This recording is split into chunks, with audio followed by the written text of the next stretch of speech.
Hi, this is Frank Taylor with Nature at Your Door, and I'm here at Myrtle Beach State Park. I'm just behind the dunes. I think you can hear the ocean on the other side, and I'm walked from the sandy beach through these dunes with some dune grasses and some shrubby vegetation that's hanging on. And we're going to walk straight here into the Maritime forest. I'm at Myrtle Beach. This is one of the last stands of untouched, essentially virgin maritime forest that's left here where beachfront development hasn't wiped it out. And it's so amazing to see. So this episode is going to be about the maritime forest, and I'm going to introduce some of the key plants and features that you'll want to see if you go see this amazing, unique ecological community, which is so different from where I live 5 hours away in the Appalachian Mountains. Right here in your backyard. You never know what you're going to find.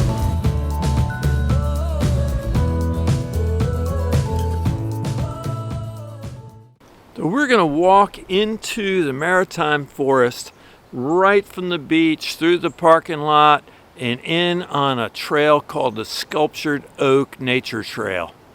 Probably 100 yards from the ocean. You can see why this is called the Sculptured Oak Nature Trail. And this is one of the oaks that have been sculptured by the wind and by the sea into this low growth. These species, called live oaks, can spread almost 100 feet across. And they're essentially regarded as virtually a evergreen tree because they keep their leaves on the tree all the way till spring and then quickly drop them and switch to new leaves. You can see that this leaf litter here is primarily made up of these freshly fallen leaves of the live oak. And so I'm right here right now in late March at the exact point where the live oaks are dropping their leaves and new leaves are coming in. It's really amazing. I'm about 200 yards from the ocean where the waves are breaking. I can hear the waves in the background, and here I'm in a very still freshwater swamp. Just amazing. The Maritime forest has such a fascinating assemblage of diverse plant species. Many of them have waxy leaves, many of them are evergreen, and they've been able to resist the wind and particularly the salt spray and find nutrients in this sandy, acidic soil that's left behind on top of the sand that was deposited here on these barrier islands and barrier beaches. In addition to the live oak, there's many other tree species that are part of this assemblage.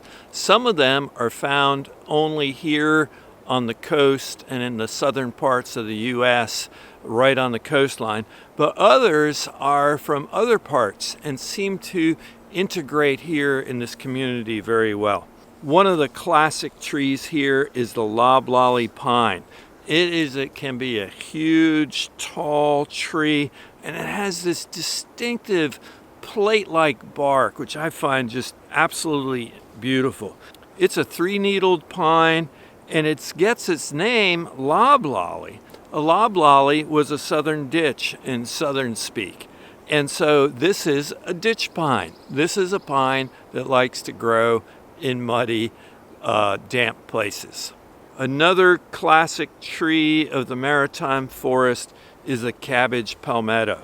It's the state tree of South Carolina, and it gets its name from the edible growing heart of new fronds, which is said to taste like a cabbage.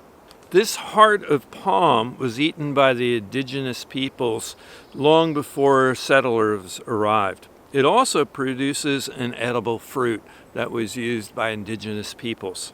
In addition to the cabbage palmetto, you may also see the dwarf palmetto, which is smaller, and a look-alike sawtooth palmetto, which can be recognized by, it says in its name, its sawtooth leaves. Red cedars are found through these sandy soils.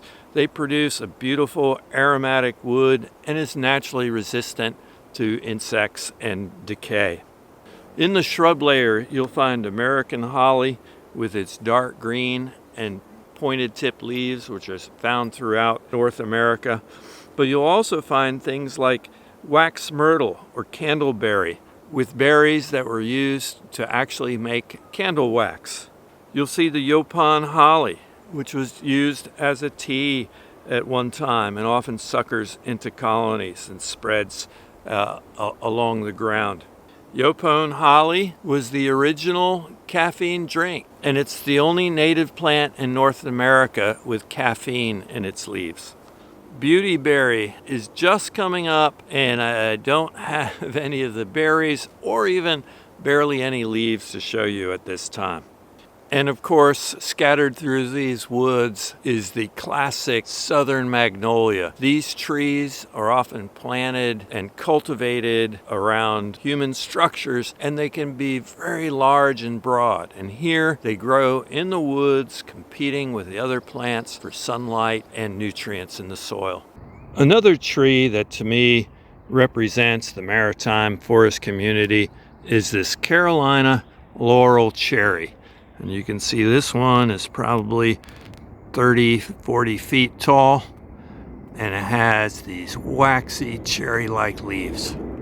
It's also fascinating to see this small tree or shrub red buckeye with its showy red flowers that bloom here in early spring.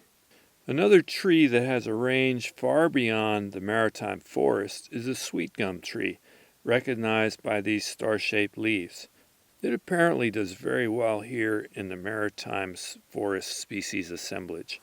It's really fascinating to see the transition from dunes to forest and seeming like a solid surface, as if it was trimmed and shaped with a power tool, but it's actually trimmed by the sea and salt and wind into this impenetrable barrier.